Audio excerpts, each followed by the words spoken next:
வடமாகாண வேலையில்லா பட்டதாரிகளாக ஒன்று சேர்ந்து நடைபெற்ற அநீதிக்கு நாங்கள் ஒரு தீர்வு கோரி நாங்கள் இந்த போராட்டத்தை முன்னெடுத்து கொண்டிருக்கின்றோம்.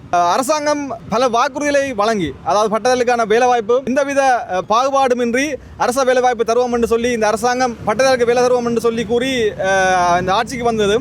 ஆனால் இந்த எந்தவித முன்னெடுப்பும் இல்லாமல் இந்த அரசாங்கம் வந்து பல்வேறு நிலையில் புறக்கணித்துக் கொண்டு பட்டதாரிகளுக்கான வேலைவாய்ப்பை உறுதி செய்யப்பட முடியாத நிலையில் உள்ளது. ஆகவே ஏதோ ஒரு பொறிமுறை உருவாக்கி பட்டதாரிகளுக்கான வேலைவாய்ப்பை உறுதிப்படுத்தி தர வேண்டும். அதே சமயம் எல்லா பட்டதாரிகளும் தங்களுடைய வயதை மீறி, அதாவது 35 வயசை தாண்டி எந்த அரச வேலை பெறணும் சொன்னால் கட்டாயம் 35 வயசு இருக்கணும். ஆனால் 35 வயதை மீறி பல பட்டதாரிகள் இருந்து கொண்டிருக்கிறார்கள். அந்த பட்டதாரிகளுக்கான கேள்வி அடுத்த கட்டம் வேலைவாய்ப்பு கிடைக்குமா இல்லையான்ற ஒரு கேள்வி அவர்களுக்கு இருக்கு. அவர்களுக்கான கேள்விக்கான பதிலும் இந்த அரசாங்கம் கூற வேண்டும்.